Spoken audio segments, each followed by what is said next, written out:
Hi guys, it's Hila here from Saturday Night Stitch. Welcome to my channel. Thank you so much for tuning in.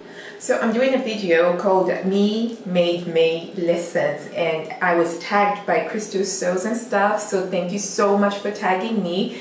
And so let's dive straight into it.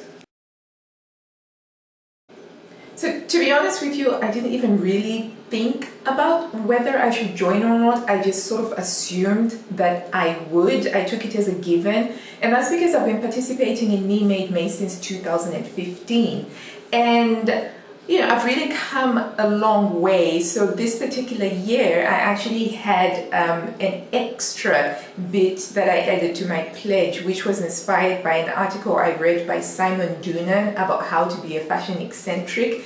And I just thought, oh, I like the idea of being a fashion eccentric. So for my pledge, I had pledged to try and focus on styling my clothes in such a way that I was being a fashion eccentric in terms of style during MeMadeMay.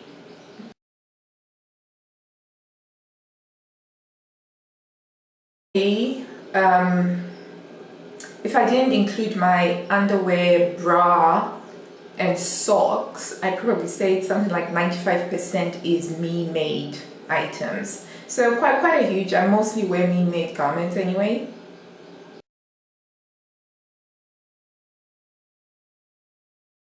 No, I don't purchase RTW or ready-to-wear clothes. So I've always hated shopping for clothes, and even before I started sewing, I only used to buy clothes from like hardwood sales or flea markets or eBay or charity shops.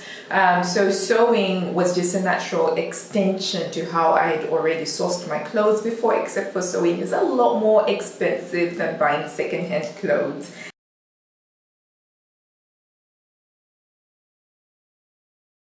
So thinking about the pledge that I made, which was to become a fashion eccentric, I learned that my clothes aren't as fashion eccentric as I would like to think they are, and that's probably answered in a question that's coming up later. But no, I can't say that I learned anything new. But again, I've been doing this for quite a while now. Since 2015, every year I have participated.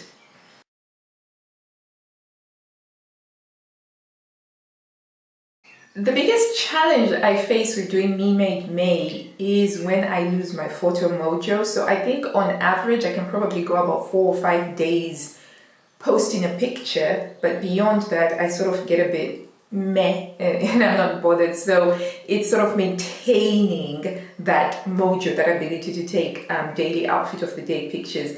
In 2015, when I did it, I did try really hard to keep up, and I think I managed about 99% of the days. But in subsequent days I haven't been really very good at keeping up with the daily photo prompts, and that's the main challenge for me. Obviously, as the years have gone by, it's gotten a lot easier for me to participate in MeMadeMay. Like in 2015, when I started, I only had a handful of garments. So my pledge was something like wear a MeMade garment once a week or something like that. Whereas now, I more or less can wear MeMade every day.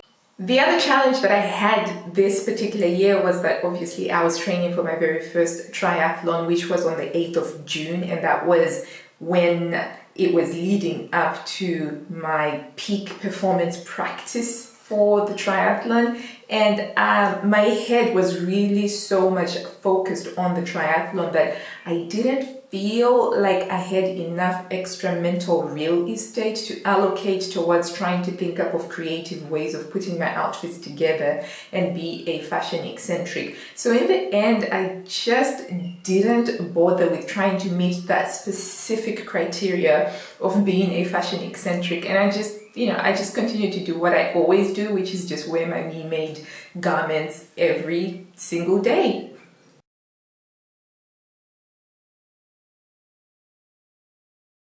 So MeMadeMay is about sewing and styling all together in one place. So what's not to love about it? So that is one of the best things I think about MeMadeMay is how you see people responding to the prompt and how they put things together. I also find that I love scrolling through the hashtag, and I could just spend hours easily just scrolling through, checking out what other people are doing with their garments, how they're being creative in combinations and how they're styling them. And I really love that. And another thing about MeMadeMay that I've noticed over the past few years is that there are literally people who have Instagram accounts, but they only come out during MeMadeMay to showcase what they're sewing, because not everybody who sews also wants to put it out there on the interwebs like some of us do. So it's so much fun because you get to see a wide range of people out there who are sewing, but they only come out during MeMadeMay. And I also love that you can pick up photography skills, styling skills, lighting skills, layout skills. So like one of the things that I thought to myself I'd like to try next time is I've seen these people who do like these creative overhead shots where they're showing you just the garments and it's not on them. And I kind of thought, yeah, I like that. So that's the best part for me, meeting new people, connecting with new people, and just seeing how incredibly stylish, talented, and creative a lot of people who sew are.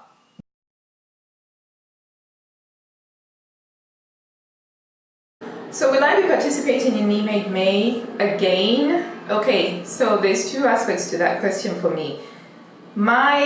In the past, when I've participated on MeMadeMay, it's meant two things for me. Number one, making the pledge formally by sharing it with readers on my blog or with people on Instagram. And number two has been the act of taking daily outfit of the day pictures and adding the tag MeMadeMay. So in terms of actually making a formal pledge, I don't think I'm going to be doing that again. And that's because I already wear MeMade clothes almost every single day, not almost even. I wear MeMade clothes every single day. So the only difference really is just adding in that tag during the month of May. So I'm not going to be making a formal pledge.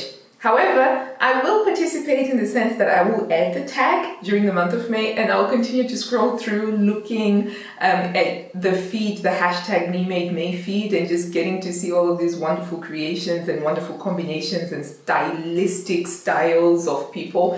So I'll keep participating in that. I think that MeMadeMay is actually a wonderful thing, especially if you are just starting out with sewing and you're just a little bit uneasy about wearing your garments outside of the house because you kind of think that, oh, people are going to notice this or that.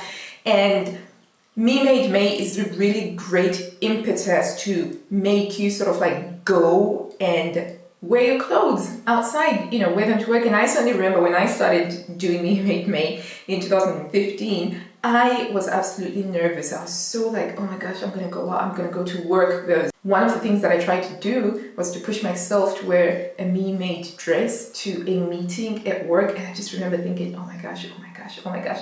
But it turned out well, and I actually got a few compliments. And then slowly I kind of like built up my confidence, my ability to be able to go out wearing my clothes. Because at the time, back in 2015, it was really nice knowing that there were a bunch of hundreds of other women out there in the world in the exact same position that I was, where they were venturing out in their own clothes. So that bolstered my confidence and my ability to be able to go out and do that. And I think that MeMadeMay is absolutely fantastic, especially if you're just starting out, or even if you've been sewing for a long time, but you still feel a certain sense of unease and you're a bit self-conscious when you're wearing your own clothes. MeMadeMay can definitely help you to up your confidence level in wearing your own garments that you've made, and just, you know, maybe give you a little bit of swagger when you're wearing your clothes.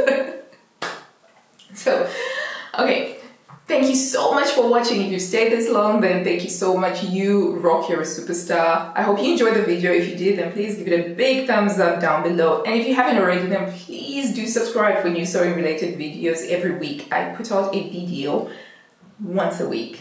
Until I see you next time, happy sewing. Bye.